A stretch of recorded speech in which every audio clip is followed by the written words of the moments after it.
บอกเคยลองเลิมคำมันยานแต่อายนั้นละตีเปลี่ยนใจถ้าดองบ่แพงให้มาขอแต่ไว้หากอยากน้องเป็นของผู้ใหม่ที่ตัดสินใจเฝ้าไปสู่ขอถ้าอยากเป็นเคยให้บ้านเกินในแดนบอกเสือนัดพบกันที่บุญสวงเสือนอายมือน้องตะต่อรอเตรียมสิเตรียมใจบอกผู้ใหญ่ของอายมาขอน้องจะขอมุ่งหวังตั้งต่ออายมาซึ่งขอเป็นเคยบ้าง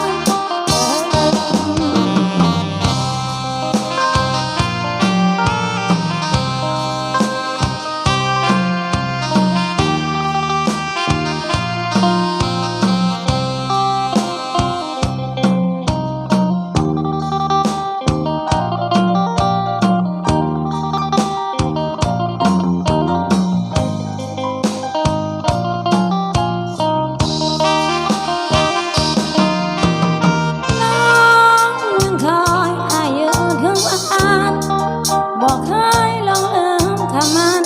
ยานแต่อายนั้นละติเปลี่ยนใจ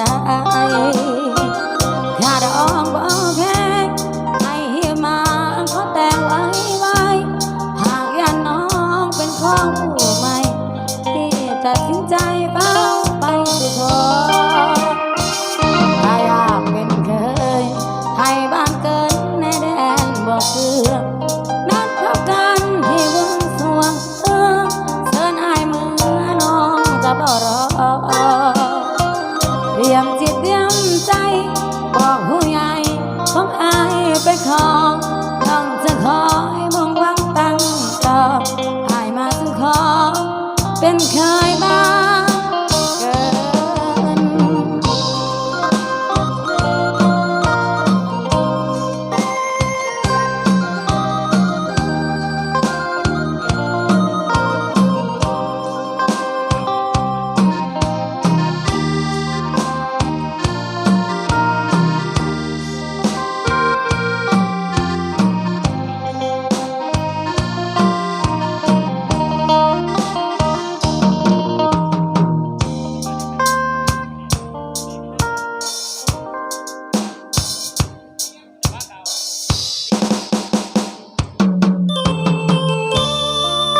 ต่อเป็นสองคนน้ำเพลงกันแล้วกัน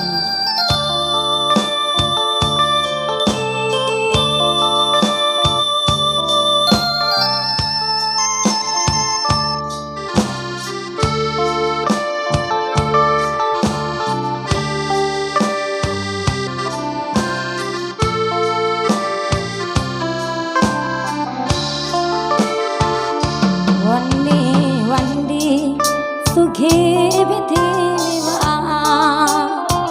พ่อแม่อา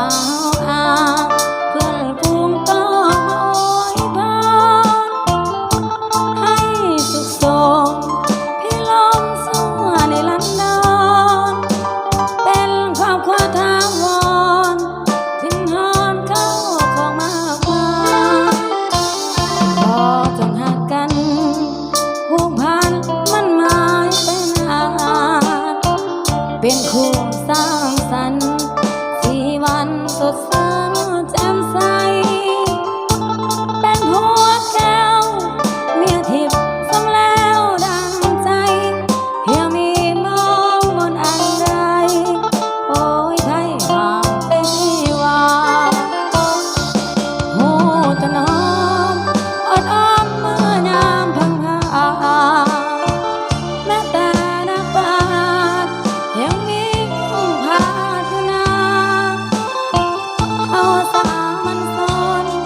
หากินไปตามภาษาอาภัยอย่าได้คือสาหัวใจสวยและจริงใจมาเยอะควันเอ่ยอย่าเลยละคู่เคียงสองมาห่มห่อทองสมปองสอบฟ้าสลายมีลูกเต้าสืบแทนสายต่อไป ห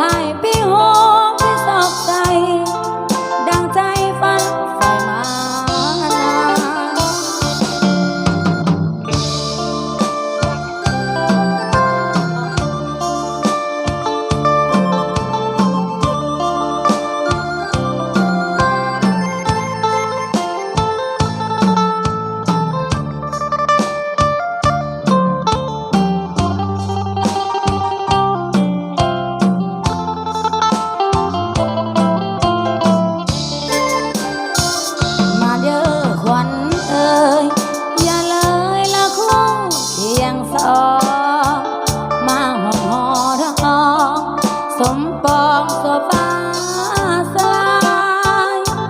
มีลูกเต้าสืบแทนเสื้อสายต่อไปไทยพี่หัวพี่ซอกใสดังใจฝันใส่มานา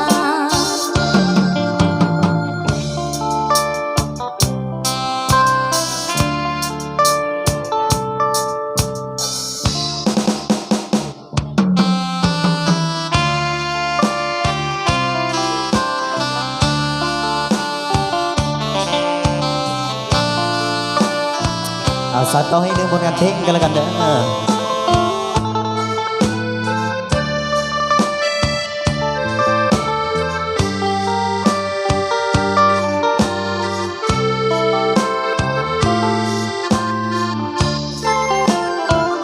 เมื่อมาพบน้องเหนือท้องยำทองลมหนาวได้มาพบสาวโยกเยาที่เขาลือกันมาเยือนเถิงถิ่น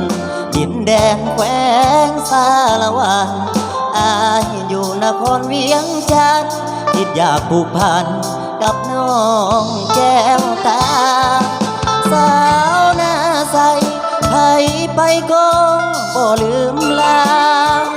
สมคำลือซาเมื่อได้มาพบน้องคืนนี้ลูกหลานนงแก้วสมแล้วที่เป็นสตรีนับว่าอายคนโชคดีพวกพ่อนาลีที่งามซึ้งใจนาใสเขตใต้แดนสารวันอยากได้จอมขวัญมาอยู่เวียงจันทร์สร้างฝันละกายสินค้าขายส่งมากเผาอ่อนน้ำหวานจับใจสมคำสาลือไปไกลมากเผาหน้าใสถึกใจแท้เด้ขึ้นรถเมล์จากลาน้องสาวหน้าใสขอห่างเพียงกายแต่หัวใจฝากไว้กับนางผลบุญอยู่ส่งคงได้สมปรารถนาอยากมาอยู่เป็นคู่สีวาอายปรารถนาน้องสาวนาใส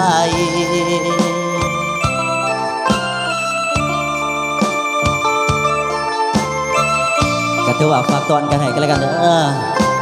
รับประทานอาหารกันไปนำฟังเพลงกันไปนำ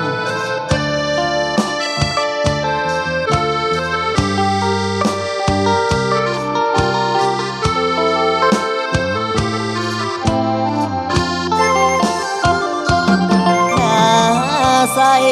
เขตใต้แดนสารวันอยากได้จอมขวัญมาอยู่เวียงจันทร์สร้างฝันละกายสินค้าขายส่งมากเผาอ่อนน้ำหวานจับใจสมคำสาลือไปไกลมากเผาหน้าใสถึกใจแท้เด้ขึ้นรถเมล์จากลาน้องสาวหน้าใสขอห่างเพียงกายแต่หัวใจฝากไว้กับนางผลบุญอยู่ส่งคงได้สมปรารถนาอยากมาอยู่เป็นคู่สีวาไอ้ปรารถนาน้องสาวหน้าใส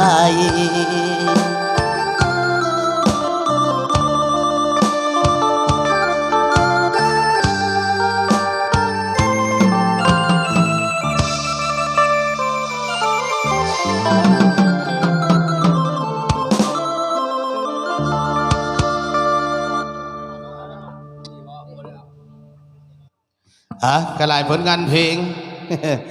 ตอบสนองให้เนาะบักเชิญเพลงเย็นๆนะการสิเข้ากับบรรยากาศประดาทานบรรดาแขกนะกำลังรับประทานอาหารก็ขออนุญาตได้หลายเนาะ